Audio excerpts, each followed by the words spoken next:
What's up, YouTube? JRL back at it again with another reaction video. And today we got Sanchez Effect with Andrew Tate with the Sanchez Effect channel. I don't know anything about this channel, but I do know some things about Mr. Tate over there, billionaire honcho.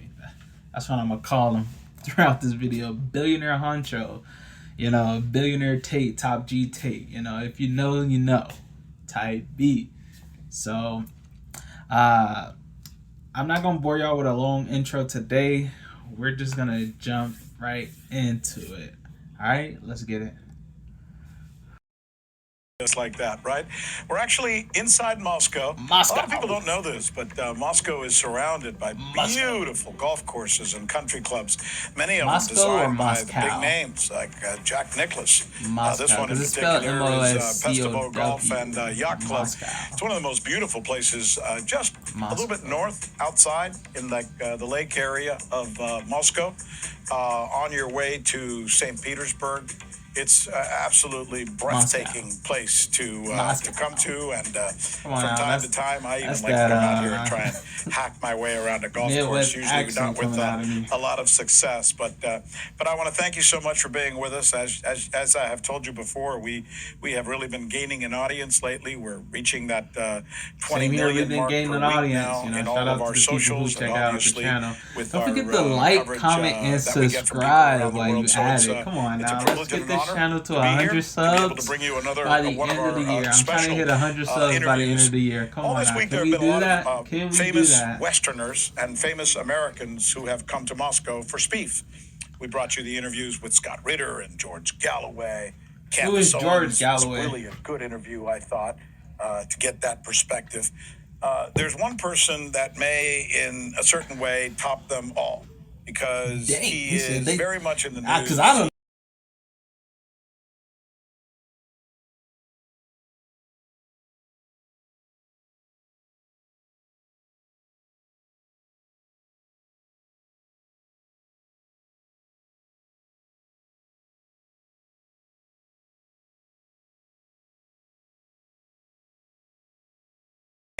Who's good enough to join us now and is going to be talking to us here, and is gracious enough to grant us this interview, the first that he's done, at least in this part of the world. Andrew, it's so good to see you. Thank you, my friend, for coming. Thanks for having me at such a beautiful location. Thank you, sir. Man, look at that building back there. Come on now, that's money, old money at that.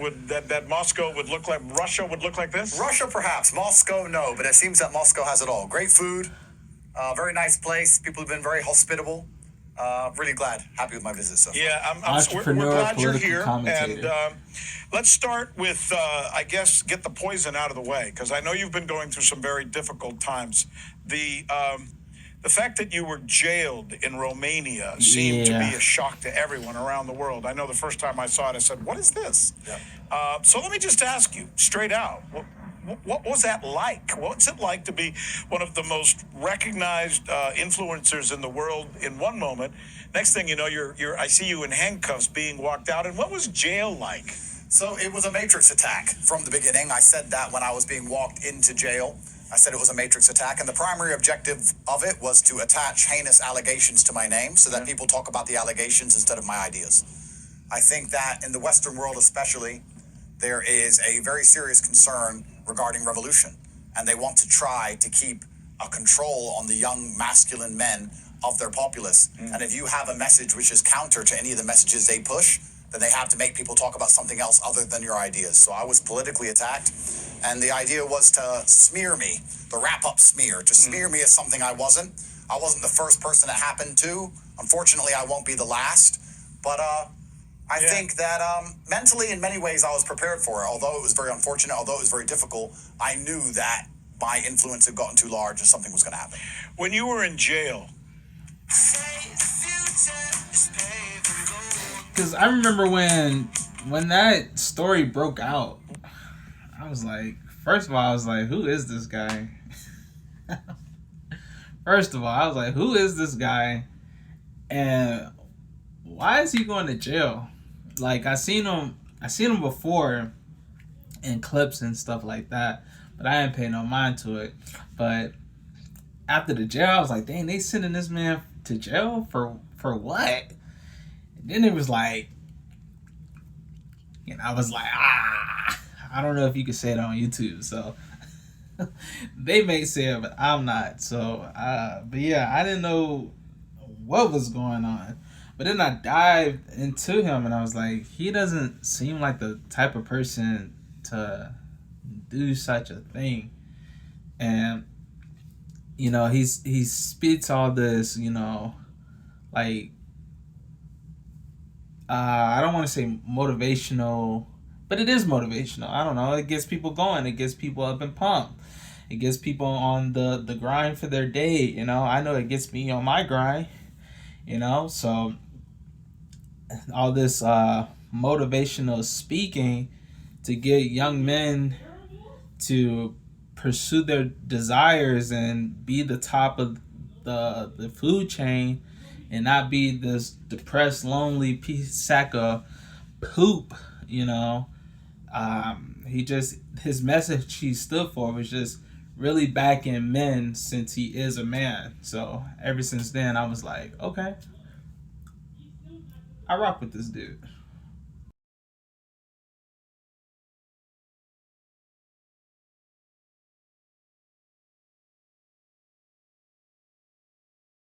Because your life is on the line.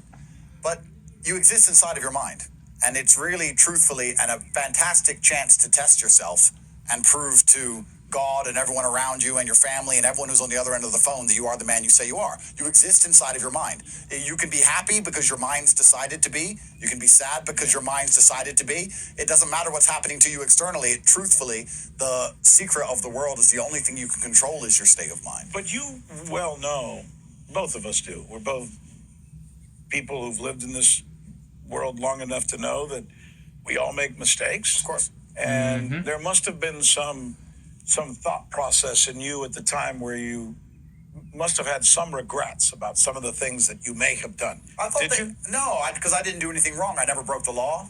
We're 5 or 6 years from that event now, and they haven't even managed to take a case to court. So and let me just let our audience know, because I think from a journalism standpoint, this is one of the most important things that we can do, to be fair.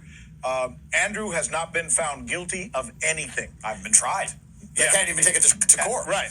All we're talking about, one day he was arrested and he's sitting here now. So just to be fair. Yeah. And I think that's very important, by the way. And I think it's the least we can do to stay. Well, this is the basis of democracy as we're supposed to understand it, is innocent until proven guilty. But that's been completely inverted. Because if they can slander you in the media, if they can use NGOs to write endless hit pieces about you, if they can debank you and take your money away, if they can prevent you from traveling, if they can attach heinous allegations to your name, well, now you're guilty until innocent. How are you supposed to prove your innocence when you have no social media platforms, no voice, no money, can't travel, can't move, and you're tied up in years and years of pointless litigation? So innocent until proven guilty is one of the foundations of democracy, which has been completely destroyed, along with all the others inside of many Western countries now. They knew what they were doing, and they knew that I didn't do anything wrong, and they knew it would all amount to nothing, but they still managed to succeed in putting me all over the news, locking me in jail, freezing all my banks, taking my money, keeping me on house arrest for 4 years, leaving me in jail for 6 months. All these things they did to me without even a trial going to court. I get your point, and I understand it, and I recognize it, and I would tend to agree with you.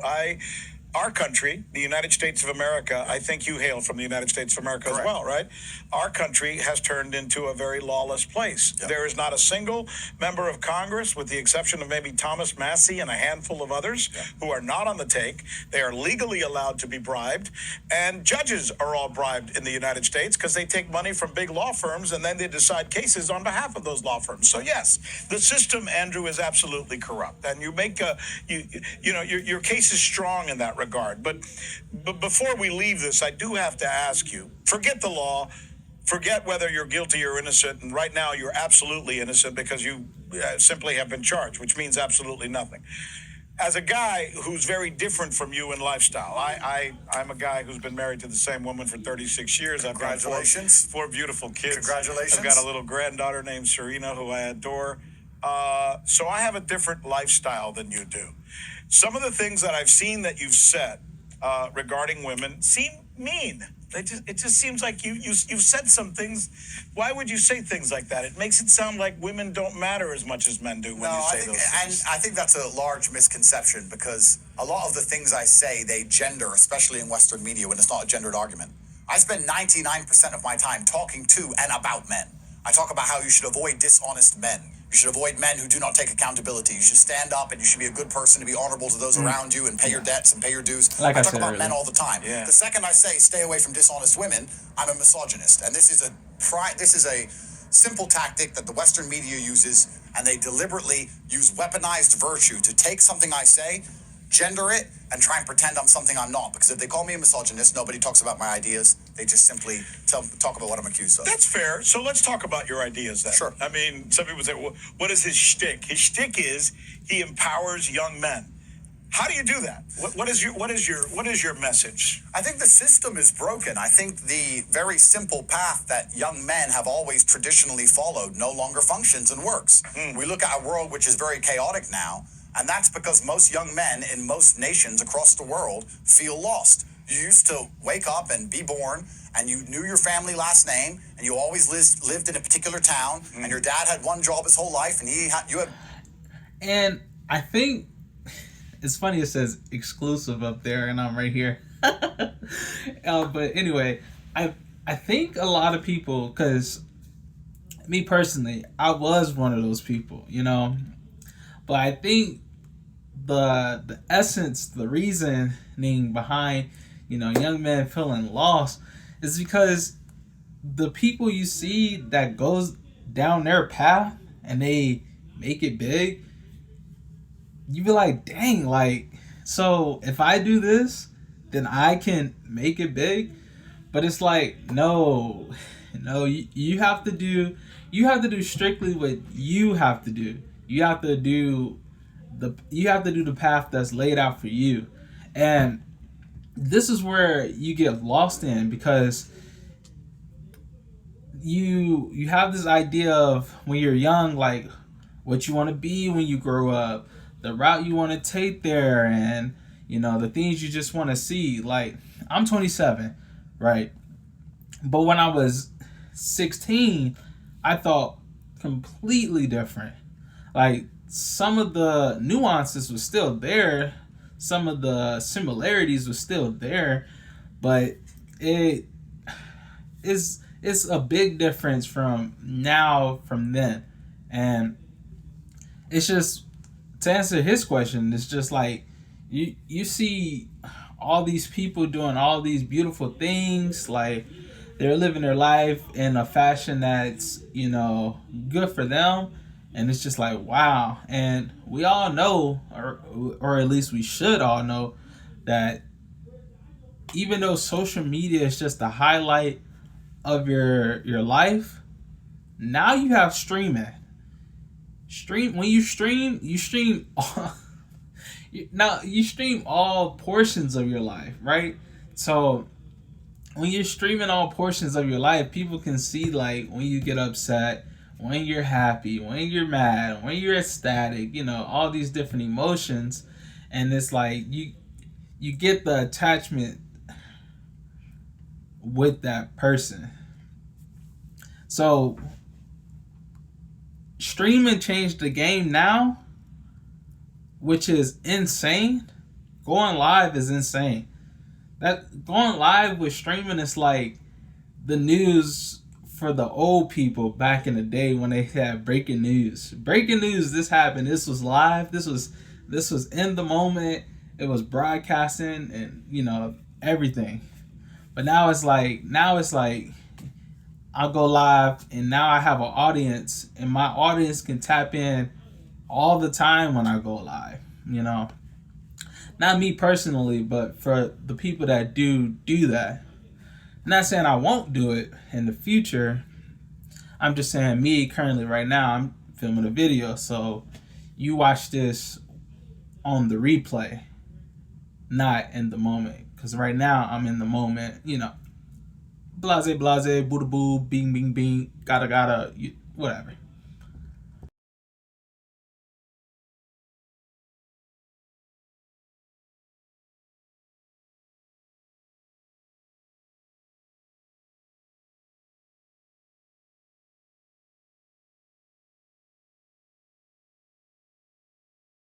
people now go through 3 or 4 jobs a year. Yeah. They go through 4 or 5 partners a year. No, They're I changing go through locations like 5 or 6 times every in 2 years. a I got couple of 2 years. jobs. So nobody feels tied I to the get a ground job a anymore. year, Nobody bro. feels like they have roots inside of their New job a identity year. anymore. And even worse, the financialization of the Western economy has made it so difficult for anybody to escape the debt trap.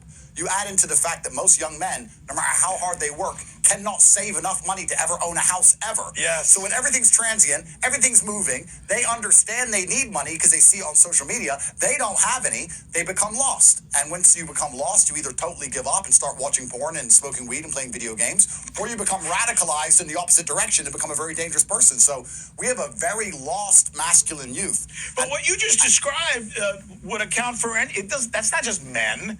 Women are suffering from the same problems economically in the United States, no? Women are suffering, but women have an off-ramp. And women off-ramp, and I'm not saying that this is against them in any way, God has blessed them with beauty.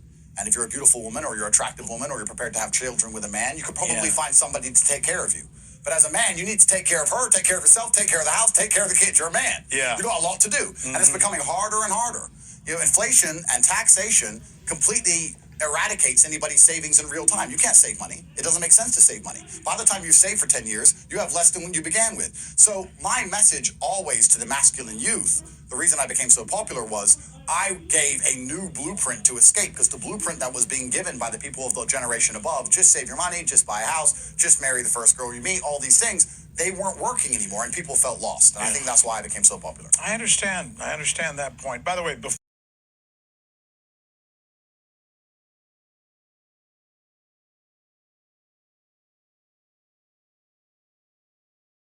and creating some kind of I think I heard one prosecutor call it a club or something that you had started, or a gang or something to that effect. What's the story behind that? Is there something we need to know about that? There really is no story. The Romanian state has the same level of judicial integrity as Zambia.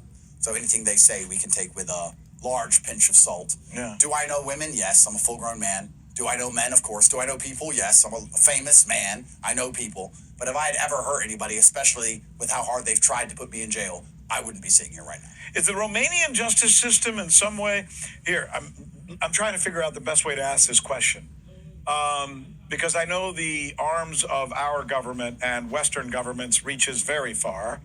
Were the Romanians in any way mandated to go after you by Washington or somebody in Washington? Well, I have to be careful what I say because my litigation is technically ongoing, but the fact that they became so interested overnight is not organic. The fact that they became so interested is not organic. Okay. I can argue think there may have been some pressure. I know there would. I can argue nothing happens overnight. We all know Rome didn't fall in a day. You know, Rome didn't fall in a day. So, as understanding as we want to be, for some things to just be like, yeah, it just happened in an instant.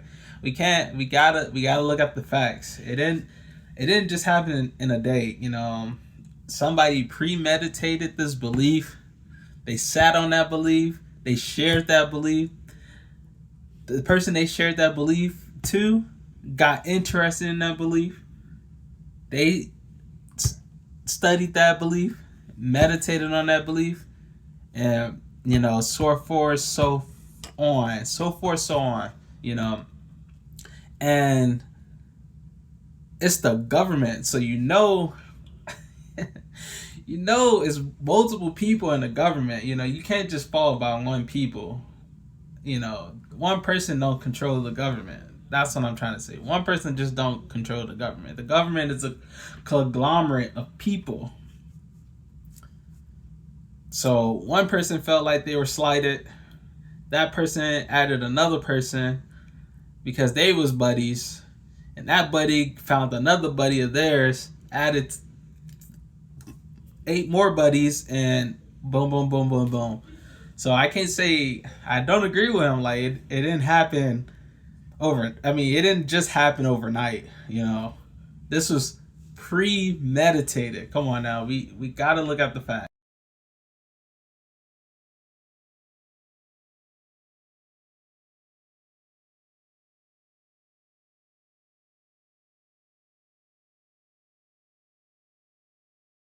inflated males in the West, and especially in the United States. But isn't there more to that? Isn't there a cultural underpinning as well? My wife yells at me all the time when we watch TV together, but when I watch television, I always say to her, look at how in every movie the man is emasculated. It's always the woman or somebody else who gets to be the powerful one, and the guy is always adult. Correct. Why do they do that? I say to my wife, and I'm wondering if that is that the same thing that you're talking about? Of course. The primary objective of all media and all social media algorithms in the West is to prevent a rebellion and to prevent a revolution. If women complain and if women go and riot throughout the street, it's an inconvenience. But if men do it, it's called a revolution. And things burn, and people die, and the government changes. So when you have a economy which is screwing over the majority of young men inside of your population,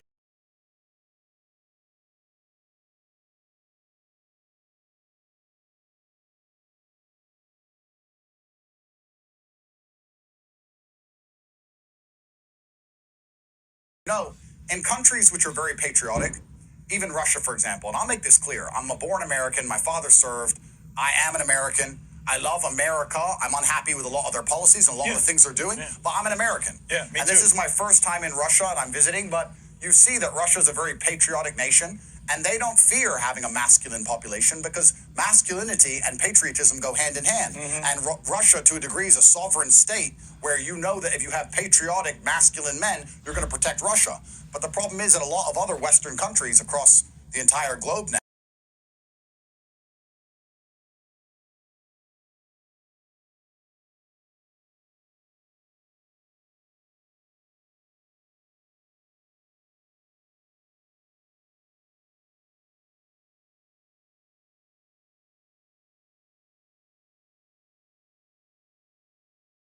Mr. Sanchez, Mr. Sanchez, if that's your name, man, you got a big gap in your shoe. Like, is that comfortable? Specifically because it would end the gravy train of these international bankers, which are just living off of the trading of currencies and doing no work and enjoying a great life. No show socks. Andrew's not wearing no socks. Let's look at the facts. I don't think Mr. Sanchez is wearing any socks either. Don't seem to be able to ever watch a movie in the United States with my family without watching two guys make out. This is hilarious. And I'm always wondering, are there that many gays that they cannot make a movie without at least one of them making out with another guy while I'm watching a movie? I don't know if y'all can hear that in the background, but my brother is the point is, why do they have to do that? And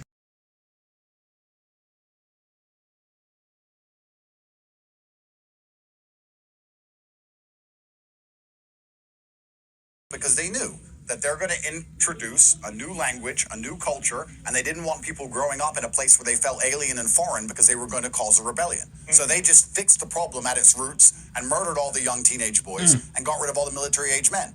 We can't do that in the modern times, but what we can do is turn them all into eunuchs. Because men are looking around at their country and they don't recognize it anymore.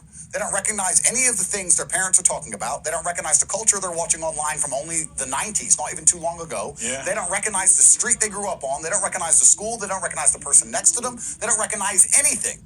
So you have to make these people eunuchs before they do something about it. So all of the culture of the West, you say? Eunuchs, you mean cut their balls off without... I'm not sure what I can say on Russian TV. You can say whatever you want. Yeah, make them eunuchs. Because that's what they're afraid of. The primary objective of all media algorithms and media apparatuses in the West is to prevent a rebellion of the young men standing up and saying, you know what, no, my country has been looted for far too long. And I came along and was a problem. I would like to visit one day, I was saying to young men, you know what, you can win if you're not afraid to say what you believe in, go to the gym, train hard, stand up for what you believe in, be prepared to suffer, be prepared to go through the crucible for what you believe in. As soon as you start doing these things, even in a non-political manner, you become an enemy of the state because you're teaching young men to stand up and point out all the things they're living amongst that they're unhappy with. Well, but in many ways, it is political, and there are labels that are attached to certain things that we say that keep us then from being forward thinkers and from saying those things. I'll give you an example.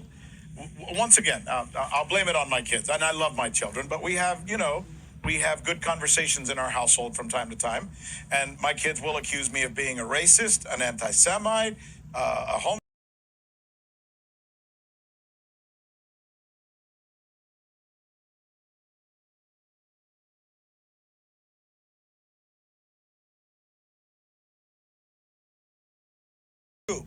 which I think is perfectly fair game, that we should ask questions about why people behave the way that's social psychology, that's sociology. And I raise those kinds of questions like you would say, it's something about Russians. I've noticed Russians are very they're very methodical about everything, and they're very rule oriented. Did you know that?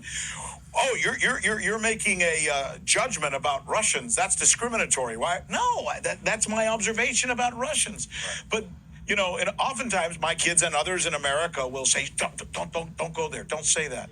I think that's bad. Well, yeah, it's weaponized virtue, right? They take the virtuous, they get people to pretend they're being virtuous and pretend they're defending some other poor, marginalized group of people. But really, it's weaponized. It's just something they can use to slander you, so you don't have to discuss the idea. They can discuss the accusation, and they can shut you up.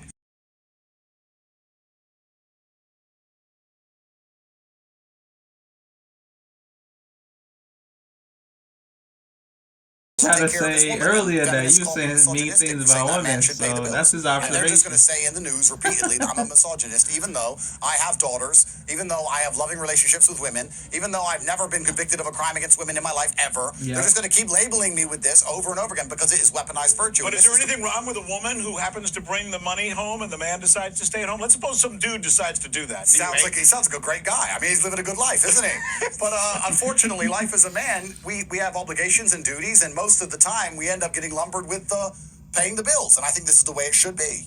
That's the way my father did it. That's the way my grandfather do it, and that's the way I do it. Absolutely. So a lot of these labels, they don't have any meaning anymore. They're primarily used to make people be quiet.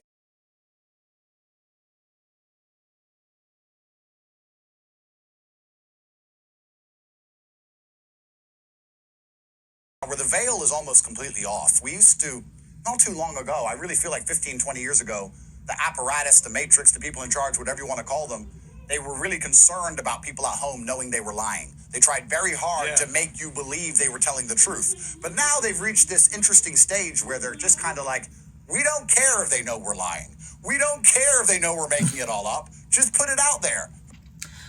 Okay, is it that... And I am not in agreement with the Matrix. Let's throw that out there. But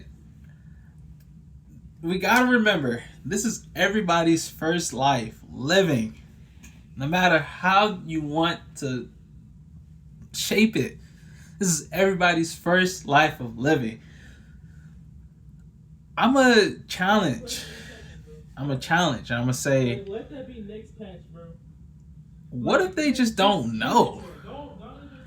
And the fact that they don't know and trying to act like they do know is them just essentially being like liars in a sense. Because not only do they get people to join their ranks, join their power structure, and live a life that's different from the normal person, they also have this, this way of words like they were, or this way of like control that they were like blessed to have. And that's scary. That's scary being a part of a community that your way of words or your way of like showing this is what happened in history and why you should conform to our society, that's scary. Like, they may not be lying, but they may not be telling the truth either. And I think that's because they don't have the information that they should have, and we don't have the information power to give them. I think that's what it is. But now that you got, streamers, like, information is vast, and the information that we're getting is information from personal experiences, and I think that beats any type of history lesson you try to give, in a system. Yeah, history repeats itself, we know that, but we only know that through experience. Like, I'm not saying don't read your history. I'm not saying don't know your history. I'm not saying that. I'm just saying that experience triumph history, because it's at the end of the day, it's all about you. It's all about you at the end of the day. So your experience is what matters most. That's just my piece on it.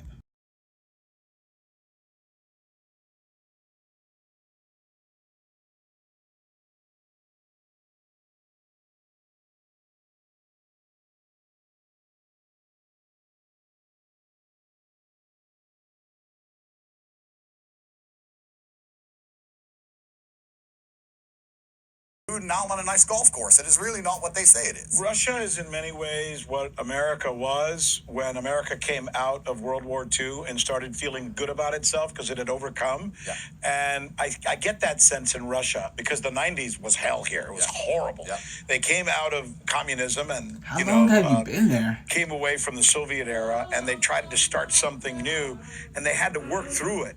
And we didn't help them. We said we were going to help them, but we came here and, we kicked them in the tooth. America. Kicked them in the teeth. Yeah. We did worse. I was going to say something more vulgar, but Kick them in the booty. Unfortunately, so they had to find their way out of that. And now, when you look around, there's a spirit of optimism in this country like I don't see in my own country. Well, America's going the opposite way. America's fading into communism.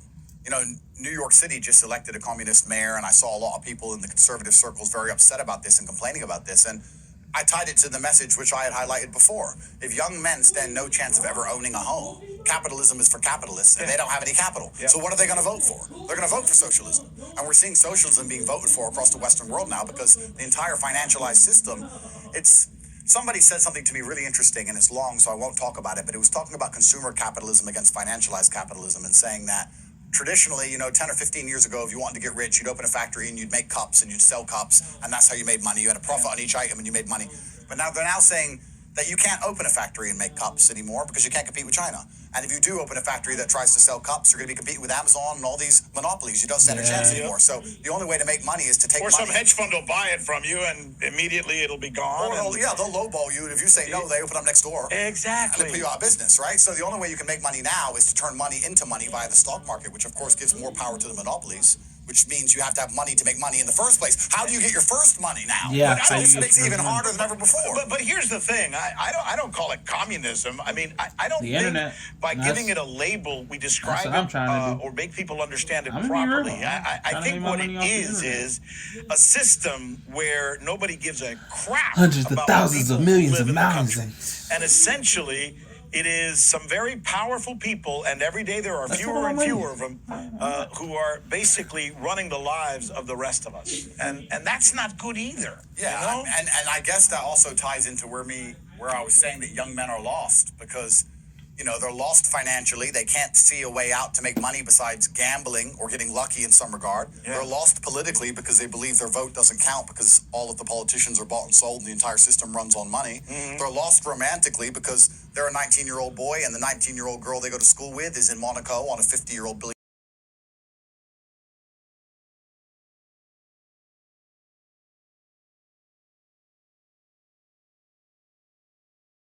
blueprint I built many years ago. Friends and I put together an online education system that taught people how to make money online, and we started teaching young men how to make money, and this is where my problems began, because I think I was showing a lot of young men that the traditional path laid out to them by the Matrix doesn't work. My path did work. They feared my power, and then they came for me. Well, how do you teach somebody to make money? Money is something that comes from understanding how money works and being brave enough to invest and investing in the right things. I mean, that's a whole process. I mean, what did you do? What were you doing, or what is your, you don't have to give it away for free here, Sure. But essentially, what is it that you did to make you so popular among young men? Yeah, Was it that? Yes, we built an online educational platform. It was an online school where you could sign up, and every day there are live calls, and there are 12 different money-making methods: crypto trading, stock trading, e-commerce. There's all these different ways to make money online. We have professors doing live calls you can join. There's a community aspect where you can sit there and ask questions inside of the chat. And that's how you made your wealth. Correct. And we were teaching young men how to make money online effectively. We were saying, look, if you're prepared to work, I'm not saying it's going to be easy. The gym is a scam if you don't lift the weights. Yeah. It's not going to be easy. Yeah. I'm not saying you're going to instantly be a millionaire, but we will teach you how to make some money online. If you want to go learn philosophy, you can do it in a university. If you want to make money, we'll teach you how to make money. And this is how we became very, very popular and very large. And this is why I first became an enemy of the state, primarily in European countries, because as I understand now, and I didn't understand at the time, they're very afraid of anybody who has any influence over the masculine youth because they're looking at rebellion. Once again, I've looked at some of the things that you've said, and I thought some of them were offensive, frankly. And I can say that to you as a man because I disagree. But that doesn't mean that you may not be on to something in terms of helping people understand that they need to get out of their rut. And I think the fact that you were creating something for young men to somehow empower them, both from a monetary standpoint and from a cultural standpoint. I like this guy because not only was he not afraid to tell him how he felt about him, he nipped that in the bud off rip. He said, I don't like you, bro. I don't like you. I don't like what you said. But I'm here to have a civil conversation to understand you.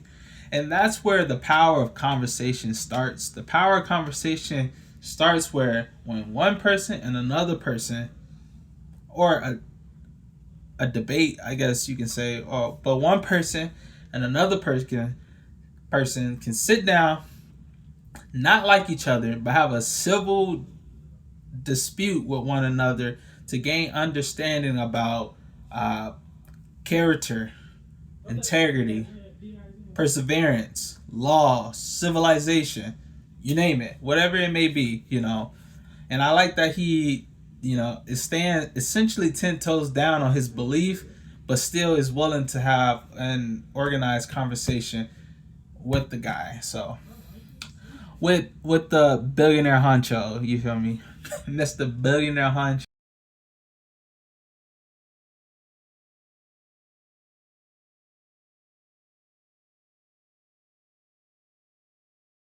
Education system. If you're making your own money from home, you're not going to be indoctrinated by the liberalized HR system. Yeah. If you're making your own money from home, you can't be canceled. You can't be told, be quiet or you lose your job. Right. You don't have to sit through 5 years of being told that a man in a wig is a woman. You don't have to go through any of this once you start making your own money. And then if you start making your own money and living a good life, you're going to feel powerful, right? Yeah. I mean, there's a saying, which I'm not going to use, but in English we call it FU money. Once you get to that point, you're going to start saying, you know what, I'm calling out this, and I'm calling out that, and I'm calling out that. Right. This is wrong and that's wrong. So you talk about getting men out of the rut. The real question here is, what is it? Do the governments of Europe want men out of the rut?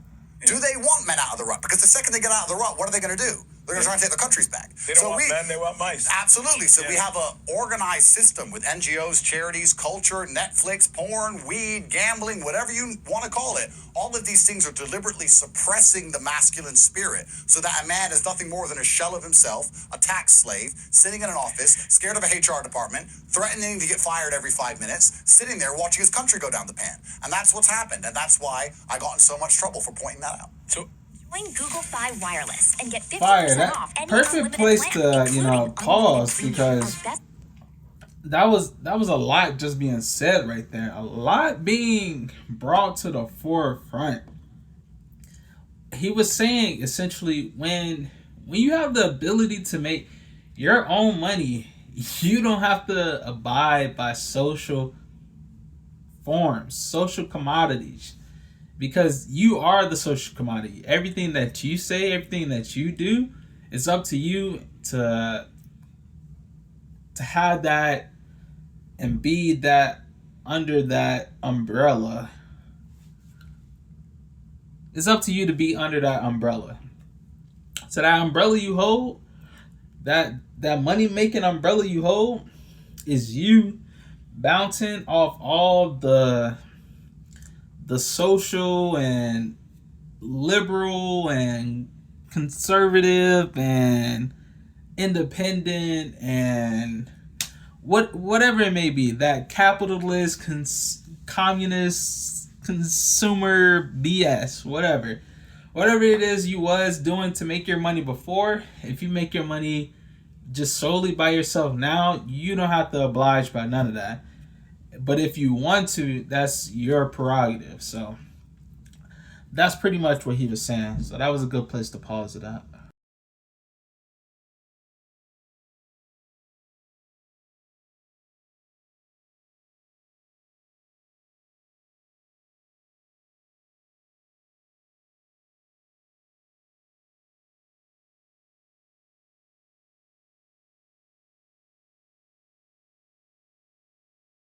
watch a movie, if you read a newspaper, the message that's sent to men is you don't matter as much, and we're supposed to make fun of you. Absolutely. And you need to make fun of yourself. And it's other people who are not like you who we are going to hold up, even though it may not necessarily be true. That's right. You're supposed to build the roads. You're supposed to join the army and die in a ditch if needed. You're supposed to pay the taxes, and you're supposed to come home and have no opinion, no control, no authority. You're supposed to be nothing. You're just a serf. You're a slave now. You're a slave to the system. That's what they want men to be, and that's what they're trying to build men into, and it's all done very deliberately. This whole idea, people think I'm anti-woman because I'm anti-feminism. This is not the case whatsoever. I'm pro-woman. I believe that a man and a woman together creates life. This is the most important thing on the planet. There's nothing more important for a country, for a nation, for the planet than beautiful children. But this takes a man and a woman. But feminism is deliberately being used to bash men over the heads. This is a different thing than woman empowerment. I don't think there's anything wrong with having a position that's very pro-male, and I think right now that's actually sorely needed in our society. But do you look back on some of the things that you may have said, Andrew, and say, I probably shouldn't have said those things. It may have been a little too mean from time to time. Have I said jokes which could be seen as perhaps a little bit too far by a subsect of the populace? Of course I have. Yeah. I'm a human, right? Yeah. Of course I've said things which could have been seen as too far. But considering we now live in a world where, for all the reasons we just discussed, our nations are being plundered, they're being completely raped from the inside out, the women themselves are being raped in England, for example, the entire world is falling apart. Is the few jokes I've said that perhaps were a bit too far the worst things that are happening on this planet? I mean, you and I can talk for the next 6 hours about the disgusting things that are happening on this planet right now. The fact that they bring up my old jokes from 5-6 years ago in an attempt to slander me, which is what they do in the Western media, with all the things that have transpired in the last 5 to 6 years, when they locked everyone in their house and didn't let them see their dying grandmas, when they did all these heinous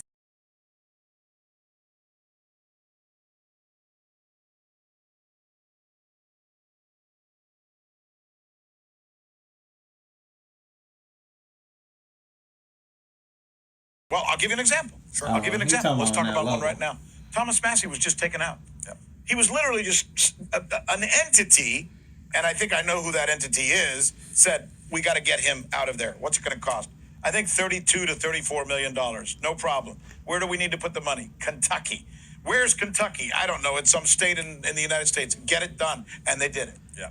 I mean, everything has a price. And this is the thing that's so dangerous, right? And this is why people are so disenfranchised with the political system, because everything has a price now. But my point is, if they can, did they do to you what you think they have done to others for many years in the past, including presidents? Some people say they did it to Richard Nixon. That Watergate was all something that was created because he was, once again, one of the people who was bucking the power base. Correct. The donor class. Absolutely. If they take a lie and they repeat the lie over and over and over again, the lie becomes the truth. The sky is blue because you and I agree it's blue. If you and I agree it's green, it's green. And they know this, and they've been doing this for the longest time. I do think that their attempt to psyop the populations of Earth is breaking. I do think mainstream media in many ways, especially in the West, has lost all credibility, and many people just laugh at them now. But now we have algorithms which are controlling people's minds. Who controls the algorithms? Who watches the watcher? You can go on your girlfriend's algorithm on TikTok or Instagram or whatever and see a completely different world than yours. So you wonder where she's getting these ideas from. You wonder where your children are learning the things that they learn. You wonder why your children are saying to you about racism and homophobia. Who's teaching them this stuff? Social media algorithms now. So we live in a world where everyone is almost living in their own curated reality. And we're supposed to all live amongst each other and intermingle and get along, but we have all these completely different worldviews depending on what we're being fed, what we believe, what version of history we believe, who's the good guy, who's the bad guy, what's black, what's white, what's up, what's down. So it's a really complicated place, and that's one of the reasons I came to Russia. And see, I'm going to cut him off.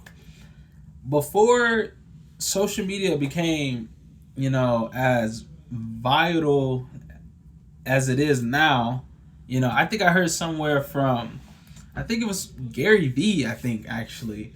That man said, it's not social media anymore, it's interest media. So you putting all that you're interested in, and it's pumping back that feed back to you. Before it was just, you link up with your homeboy, y'all grab each other's Instas, you can see what he posting when he doing his pictures when you at home and he in Barbados or something. Maybe he got some money somehow and he went to Barbados. And you like, dang, my homie in Barbados, you like it up and be like, all right, good trip, whatever, blah blah blah blah blah, And now it's like you don't even see your homeboy no more. You don't even see your homeboy. You see freaking Alakazam down the street, And isn't Alakazam a Pokemon? But point still stands. You will see Alakazam before you see your homeboy, and you like, bro, what does Alakazam got to do with the people I followed before? Now I'm seeing stuff about Alakazam on my feed, and I'm like, I don't even watch Pokemon. Back when I was a jit, I probably watched it. Back when I was a little twig, but now it's like all you see is freaking things that don't even align with the people you originally, invested your time in, and eventually, not eventually, but grew up with. You don't even see the people you grew up with as much as the people you didn't grow up with. Not to say that you can't, because I know there's a homie of mine, he putting in work. He be popping up on my For You page sometimes, and I be like, dang, he actually putting in that work for the social media. But not everybody does that. Not everybody put in that effort, like, the 1 in 10 or the 1 in 100, the 1 in 1,000, 1 in 10,000, 1 in 100,000, 1 in 1,000,000, 1 in 1,000,000,000. Not everybody put in that work. So the fact that he is doing that and staying on his grind, kudos to him, because he's been doing it for a while. Shout out to JB Skating. Shout out to JB Skating. That is one of the homies. So for sure.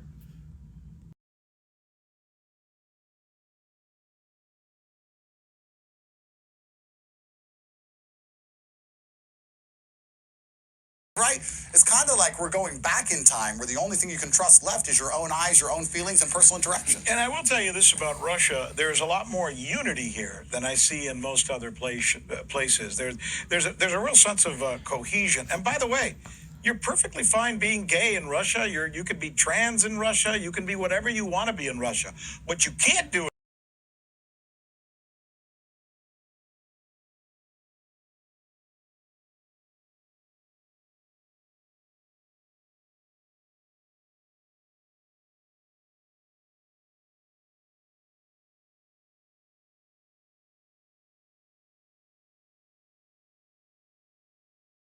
in Cuba. I don't like the idea that we make people celebrate Hispanic Heritage Month or Black History Month. I don't think we should celebrate any of those things. We should celebrate America. And if you want to celebrate any of those things in the privacy of your home, or if you want to make a club, great. Yeah. Well, that's the difference I'm talking about. Well, that's a forced attack on masculinity. And then you have to sit here and analyze. You have to sit and go, okay, because of the labor market, the mother and the father are both forced to work to make ends meet. So now you have both parents away from the household. Both are stressed. Both are doing long hours away from home. Mm-hmm. My child is forced to go to school. He must go to school. The curriculum is whatever the government says.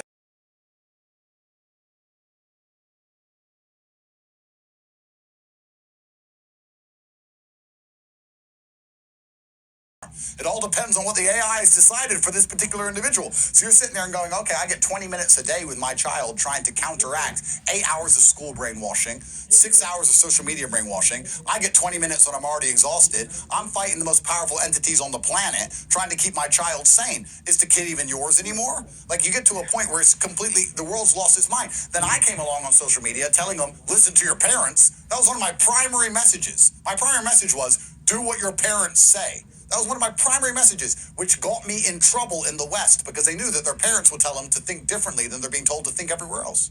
Why would parents tell their children? Why would I don't understand what you just said. Why would parents hurt their children? He's saying, like, your parents would tell you to think different from the algorithm and your schools. Yes, some schools will push, active, like history stuff. Some school will push the pride stuff. Some schools will push that. And it's up to the kid to talk to the parents about certain situations, so the parent can be like, oh no, this isn't happening, or yeah, that's fine. I agree with that. You got to go to the parent as a mediator, and I feel like that's the message he's trying to say. And honestly, I didn't really get behind my parents like that, because I was I'm still kind of rebellious, but I was a rebellious individual. So the stuff that I wanted to do and the stuff that I was learning, I didn't listen to no parent, no teacher, no nothing.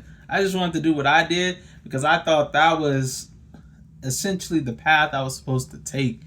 But if you're a certain age, I feel like it behooves you. It's in your favor to listen to your parents above all other things than what, maybe contradicting your life's plan or your path to anything. If you are in a situation that you are in, everybody's different. But I think that's what he's trying to say. But we're about to hear the explanation right now.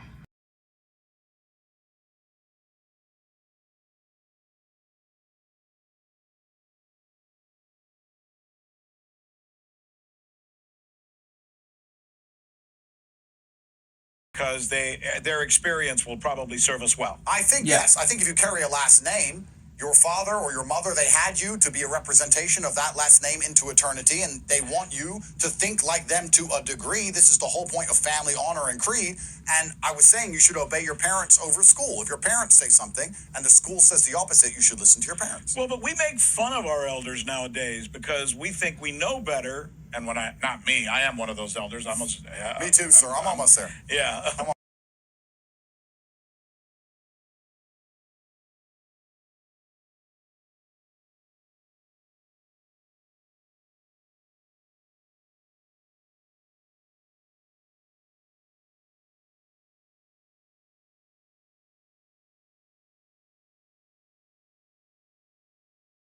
To be dutiful or honorable to nowadays? This is a really interesting question that shapes all of society. For the longest period of human time, you were dutiful and honorable to your last name. Yeah. I am Andrew Tate, son of Emery Tate. I have to represent the Tate name. Yeah. My son will represent the Tate name. Right? So now... That's fair. That's how I feel about it. Absolutely. Yeah. So you're not representing your last name anymore. You're not representing your town because you change locations every 5 minutes. You're not representing a company because you lose your job every 2 years. You're not representing the woman you're with because she runs off with some other guy. You're not representing your country because it's not yours and you don't get a vote. Like, what are you representing? What are you doing? Just chasing money and you're just chasing dollars all day long? Yeah. Because if you're just chasing money, then you end up in the exact position we're in, where people are just chasing money all day at any expense, and they're just using the power they gain from the money to make more money, and the entire system rots. But who put us in that position? I mean, I think there is something to the Epstein class. I think there is a group of people out there who are so freaking powerful that they can just do whatever the hell they want, and when they want people to think a certain way, they're powerful enough to get the shape. Send me over there. I'm trying to meet those to make people. That happen. Is it possible that some of those people are the I'm ones trying to meet kind those of people. I'm trying to have a conversation. They're the people who are with too those powerful to people. go to jail, right? Yeah. Because if they can't go to jail without tanking the entire American economy. Not a single one of them has gone to jail. Not one. I said this on Nah, I guess I wouldn't be able to fit in. Yeah, I went to jail. I said I went to jail before the list that everyone was talking about this I'm list not coming gonna hold out, you. I said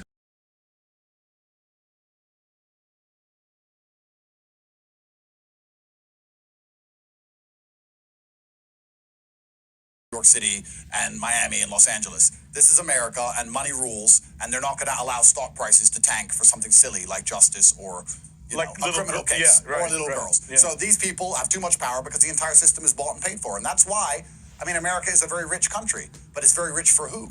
It's staying very rich for a smaller and smaller subsect of the population, and this is going to end one way or another, I can't see a positive ending to the fact that the majority of people can't pay their bills. The majority of people can't go and see a doctor. The majority of people hate the country they now live in. They look around and they don't recognize anyone they're next to. They don't speak the same language. They don't have the same religion. Nothing. Yeah. And they're standing there and they're looking at this subsect, the top 0.5% on social media, being blasted into their phones all day on yachts in Monaco. I mean, how long can this possibly go on? If there's patriotism, if there's hegemony, if there's people sitting there going, okay, you know what? He's got a big factory. He's made a lot of money, and I don't have a big factory. But you know what? He's Russian. I'm Russian. We're both here for Russia. We're doing our best for our country. Yeah. That's a very different scenario than seeing a country as an economic zone to be extracted from. And I think that's what a lot of people are now starting to feel in the West. My country is an economic zone. It's being extracted from. Everyone's extracting except me. I'm left with the taxes and the useless vote, and I've had enough. Woo! That was a lot to digest. That was a lot to digest. For the simple fact that it's not wrong, you know. I grew up in a certain town, right? And from that town, not only did I move to a different town, I moved back to that hometown, lived my life, and I found myself moving again. So I get what he's saying. How do you plant your feet? And like, well, for me, I'm still in the same country. I didn't leave countries. I'm still in the same country. But it still stands that how do you plant your feet in a ground that's, you know, you never know what's gonna change, what the outcome is gonna be. And I guess that's the life I chose, but then again, I think that lifestyle chose me as well. And I got a question for you guys in the comments down below. Don't forget to like, comment, subscribe while you're at it. We're trying to get to 100 subs by the end of the year. I think I said that earlier, but I'm going to say it again because I'm trying to drill it into you guys. But drop in the comments down below. Do you believe in free will? Do you believe in free will? Because me personally, I don't believe in free will. I do not believe in free will. I believe that the amount of choices you make and the amount of choices people made about you determines the outcome of where your life is gonna go and your life is going to be headed. You know,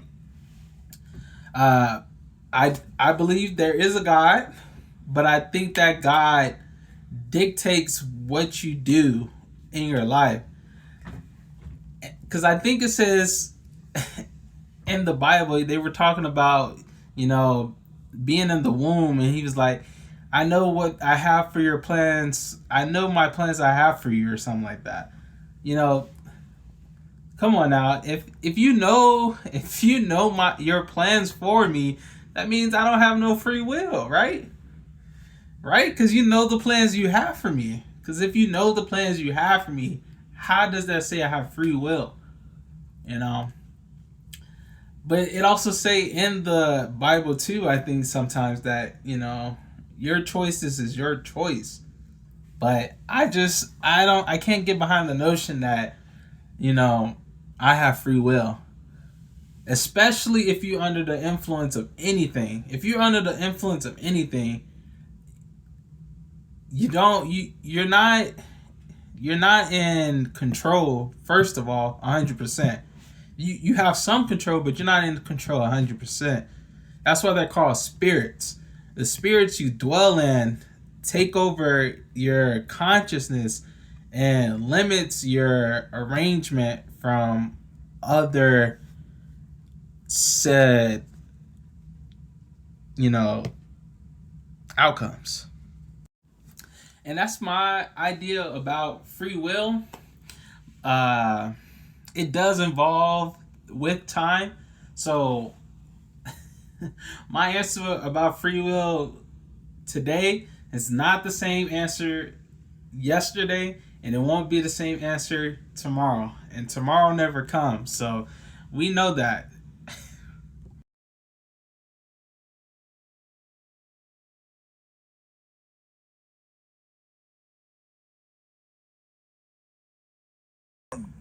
in this global South community. Countries like Russia and China coming together. Oh my God. China, just from a GDP standpoint, from a standing army standpoint, from a hydrocarbon standpoint, from an economy standpoint. Now you add to that South Africa, you throw in India, throw in what Iran.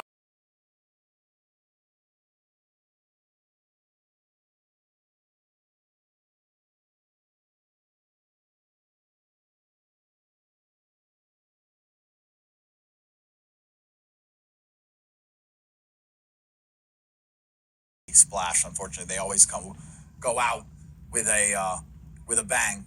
But I agree with you. I think that one of the main reasons I wanted to come and see Russia is because the global hegemony and the World War II order, which was set up, is clearly collapsing. This isn't going to last much longer. Yeah. There's a lot of countries in the world that have been forgotten about. You named a bunch of them. There's huge population centers that no one talks about in the West. No one talks about Indonesia. Indonesia. Yeah, you just took the words out of my mouth. Crazy. Malaysia, Indonesia. You're talking about hundreds of millions of people. Nobody even talks about these countries and these huge population centers. There's another one. Absolutely. Yeah. And the fact that our population is dwindling, unless we import people who are only there to extract because we're an economic zone. Or we fight, we go to these countries, we destroy the countries with unnecessary wars.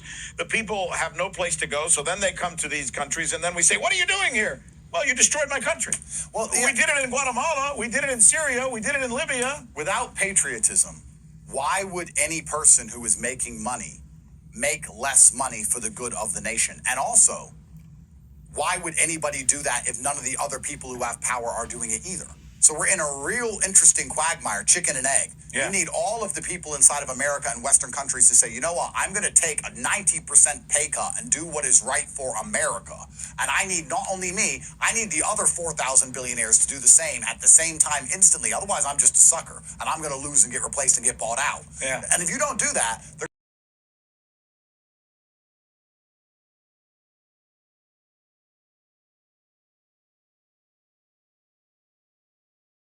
have a nice nest egg to get onto the lifeboat with, and that's what's going to happen, and that's why they're called the globalist capital class. They'll just move somewhere else, they'll take the money with them, and they'll continue to live their lives, but the people who are left in America have to suffer the consequences. Yeah, and they are, and you're absolutely right. Things are real hard right now. The latest CPI numbers in the United States, my God, I know they don't affect most people like you and I, but the average person just trying to make a living and feed their family right now is having a really tough time with it.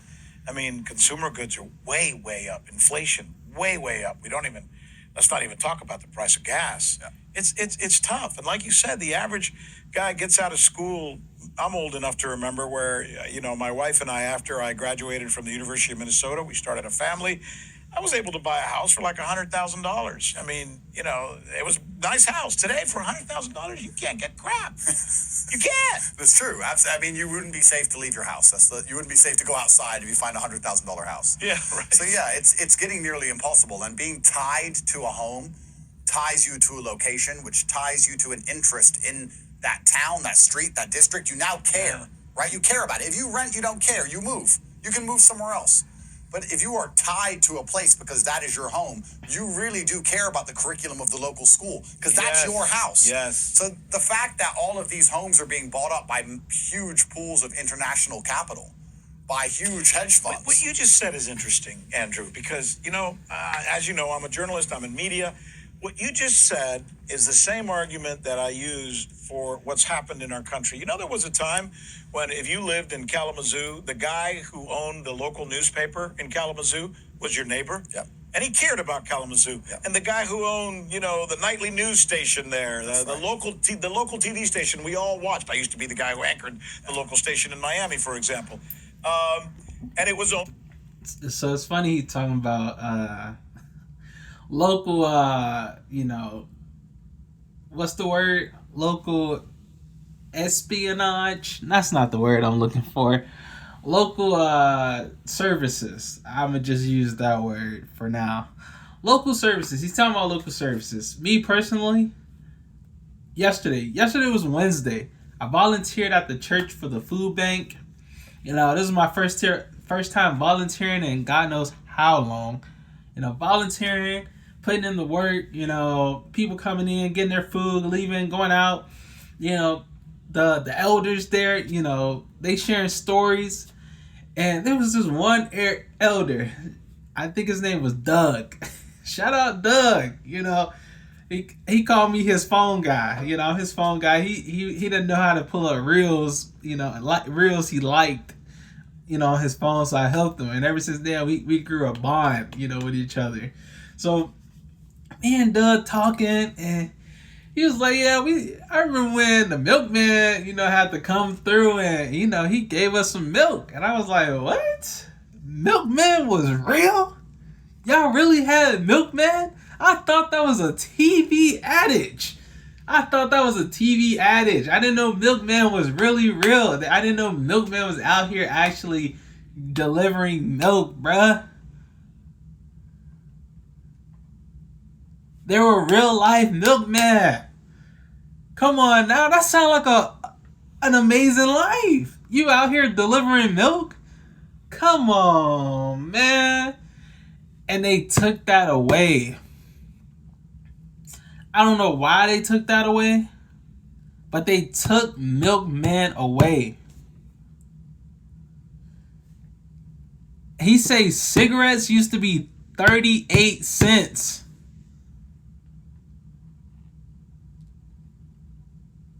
What?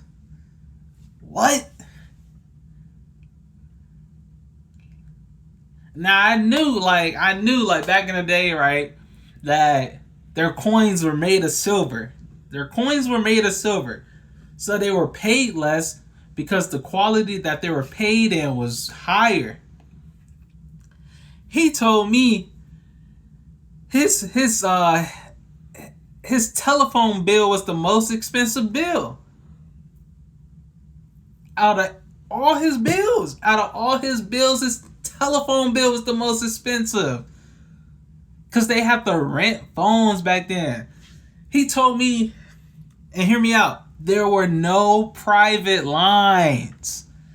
What?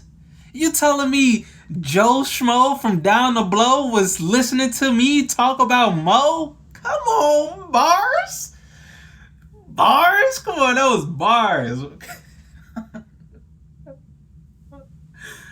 You telling me everybody was in? He said, "Yeah, you can have like 6 people on your call, so you couldn't talk crap about them. You couldn't talk crap about them because they were probably listening in on you." And he hit me with the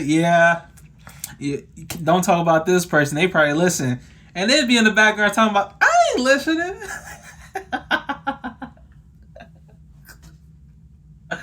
Hilarious. Life back in the day sounded like it was lit. Bills paid. You had a house. You lived the life you wanted to live. Come on, man. Nowadays it's like struggle. This person right there, struggling. That person over there, struggling. Me? Don't worry about me. I'm doing marvelous. Don't worry about big boy. Big man over here doing marvelous. Come on now. I'm doing marvelous. Yeah, I have troubles here and there. Everybody have troubles here and there. We're human. It happens. Other than that, I'm doing marvelous. What I say about social media, we only do the highlights of our life. I'm doing marvelous. And every day I strive to be marvelous. So you see me, just ask me. I may tell you I'm doing well. That's my default. If I say I'm doing well, that's my default answer. If I say I'm doing good, I'm not doing good. I'm lying to you. I'm not doing good if I say I'm doing good. But if I'm doing marvelous, I thought about it. I thought about that answer. I'm actually going through something great, you know. And the energy you put out, the energy you get back. Law of Attraction 101. Excuse me. Let's get back to this.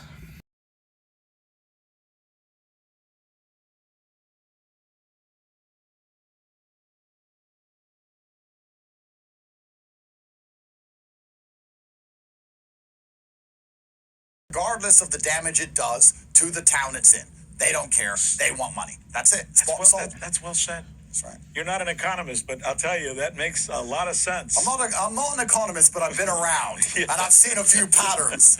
And it turns out that, the world we're living in now is a very, very scary place for young men, and to avoid being called a misogynist, and young women. It is scary. I often say, am I changing you? Well, no, sir. I'll tell you. I have daughters, right? I have daughters. And I do sit and I think, when I was 19, I'm 39 now, so 20 years ago, when I was 19, my girlfriend was 19, we both went to high school. We'd never heard of Saint-Tropez. We'd never heard of Dubai. We'd never heard of a yacht. I'd never seen a Lamborghini in my life. I didn't know any of these things were. I'd never seen them. We're just two people, 19 in a small town, just in love, and that was it.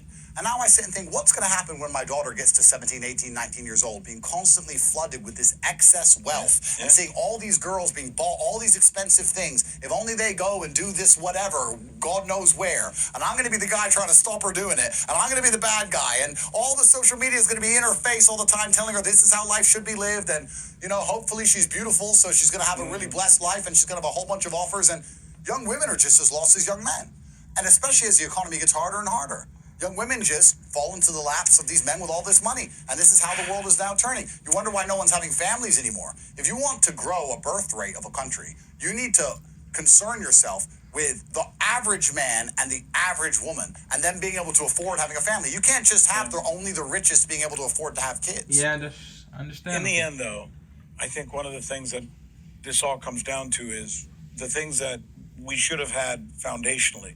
My father always said to me, and maybe your father said something similar. He said, son, throughout your life, and God bless my dad, he passed away a couple of years ago, and I miss him to this day.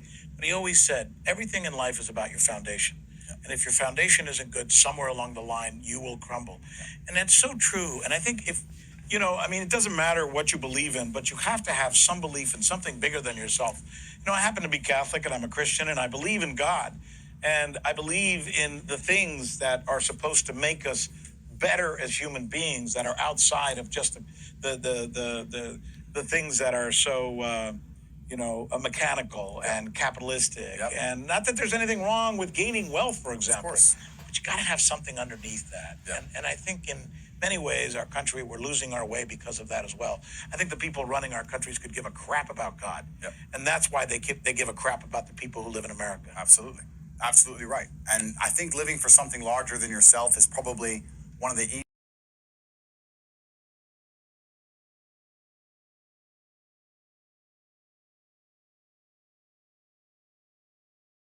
a factory or a religion, foundation, whatever it is. It's the foundation. It's waking up every day and saying, you know what, I don't feel like doing this, but it must be done because the idea that I'm trying to uphold is bigger than how I personally feel. I'm going to dedicate myself to it. And that's why, even just now, I was in St. Petersburg and I looked at this beautiful, the Church of Spilled Blood or something. Yes. It's called.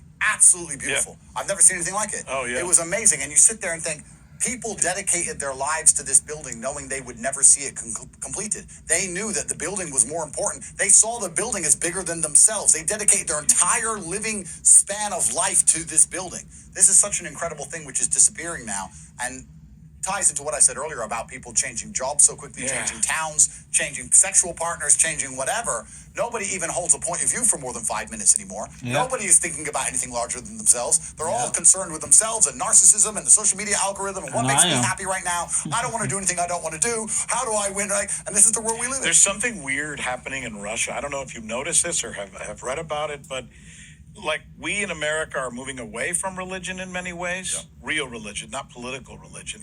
Here, they're rebuilding the churches that were knocked down by the Soviets.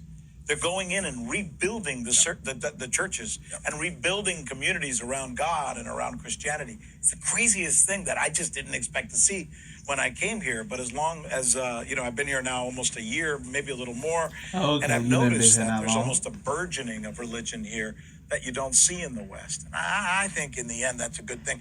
Meanwhile, our media tells us that these people are all, God-hating communists. Nothing could be more the opposite. Well, that's one of the most refreshing things about coming to Russia is that you meet the actual people. You see the families in the park. You meet the people. You have dinner with them. You talk to them. You look around. Because in the West, we're told that Russia is simply a sanctioned area of Earth. They talk about the sanctions, like we talked about earlier. They talk about the accusations, not the ideas. They don't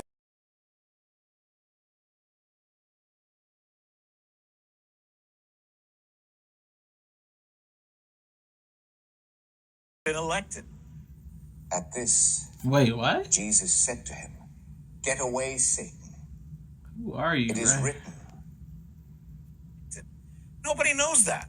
Could you imagine if we had in America a president who said, I'm just going to cancel the election. I'm just going to stay here. Why? Because there's a war. Lincoln didn't do that during the Civil War. Roosevelt didn't do that during World War II. You can't just say, I'm going to stay in office. And the largest concern, I think, for most Americans now is every single thing we've talked about and all of the problems we've identified are being hyper-amplified by the fact that American money just disappears overseas. That's what Zelensky said. That's right. So whether it's going to the Middle East, whether it's going to transgenders in Tanzania, whether it's going to, Ukraine, anywhere else, Americans are sitting there and they're really feeling angry because they're like, okay, not only do we have all these problems, not only do we have all these tangible issues I can see all around me and feel every day, but our money is disappearing down the black hole of God knows where for God knows who, and that's all washed up and divvied back out in some order. You make some sound arguments. 80% of your audience are young men, by the way, which is incredible. But when I say young men, I mean, in their teens even. Not that young. Is that the message that you are going to continue to propagate? Is that, or are you compared to somebody else? You're maybe getting a little older in the tooth. Does it change? I'm just a man. Yeah, so I have a lot of young men, and they come to me for solutions. They say, "How do I make money?" Or "How do I get a girlfriend?" Or "I feel unhappy, I feel depressed." Etc. How do I get a girlfriend? Yeah. Are you serious? Yeah, I get asked everything, and my answer is always the same. I try and reframe. I think it's important. Try talking to him. Well, yeah. Like I said earlier, it's important that, your worldview, you live inside of your own head, you decide how you see the world, you decide how you feel. And when people complain about things being difficult and saying how hard it is to succeed, I try and reframe that and say that difficulty is the barrier that prevents everyone else from taking what you want. The girl you want, someone else wants. The money you want, someone else wants. The car you want, someone else wants. If it wasn't difficult, it'd already be gone. There has to be a rainbow for the pot of gold to be at the end of. Because if the pot of gold was at the beginning of the rainbow, there wouldn't be any gold. So all of the difficulty that you feel as a young man when you wake up and you think this is going to be really hard, I can't find a way to make money, girls won't talk to me, I don't like going to the gym, I don't want to train, all that difficulty is actually fantastic. That's the barrier that's prevented everyone else from stealing your glory. So when you feel difficulty, you're heading in the right direction, like a video game. When you find enemies, you're heading in the right direction. When you feel like life is getting hard, you know you're doing something right. Perhaps that's where they made the mistake putting me in jail. I knew I was doing something good. I was like, this is getting hard all of a sudden. I know I'm headed in the right direction. And I think that's my primary message to young men. And not everybody's going to win, but I do believe those who deserve to win, those who are truly prepared to suffer enough to win, will win. And you have to believe the universe is fair in that way. You got to work it. That's right. You got to work it. It doesn't come easy. Absolutely. You're absolutely right. Hey, this has been a really good conversation. Thanks for having me. Welcome to Moscow. Thank you, sir. sir. Or welcome to Augusta. I know you must be looking around going, hey, wait a minute. This is Russia? Really? That's a pretty good-looking golf course. I mean, it's red, but it's not the red square. But, it's a nice place to be. Something like that. Thank you, Andrew. Thank you, sir. And good luck. Thank you, sir. Good luck. Thank you very much. Well, that's it for us. Wow. What a conversation. Andrew Tate has been someone who has been followed by literally millions of people all over the world. And then because of his controversy, that only made him even more popular. Now he finds himself in an opportunity to be able to share his story with others. And he was kind enough to share his story with us. And we are very appreciative of his graciousness for coming out here and telling us and taking the hard questions, right? Which I think is extremely important as well. I want to thank all of you for being with us while we were in St. Petersburg last week. Now we're back in Moscow. We should be back on the air or in the studio throughout the middle of this week, and I'll be looking forward to seeing you from there. 10, 20 million of you who are... Yeah, I think that was the end of the video for the most part, but that was a lovely conversation. I was thrilled to be a part of it, sit down and listen to two men duke it out, hear their ideals, about life, the system, the way things work, why things work, why things don't work, why things fall short, why things actually succeed, and the actual basis of how to, live life. If you want to, be the best version of you that you want to be, just do you. Do you. Do the ideas you have. And if you got questions, don't be afraid to ask them. Now, I'm not saying you always going to get the answer you want, with those questions you ask, but ask those questions. I'm not saying you have to go out there and ask other people. You know, you can sit there and ask yourself, like, okay, is this what I'm supposed to be doing? Is this the right outcome? Is this like the route destined for me? You know, just sit there with yourself and ask yourself, you know, ask yourself those questions. Feel the answer, you know, think about the answer. Think and Grow Rich. That's a book, you know, I think by Napoleon Hill. Let's see. I see it, but I don't see the author name. But yeah, I have Think and Grow Rich up there. I read that book. That was a pretty good book. But yeah, just ask yourself questions. Think about it, you know, yourself. You know, ask yourself these things. And don't be afraid to put in the work. You know, you guys can do anything you want to do. Anything and everything is at your disposal. If you dream it, it is pretty much tangible from that point. So that's all for me. This has been your boy Relate with JRL. And remember, go forth, put effort. Peace.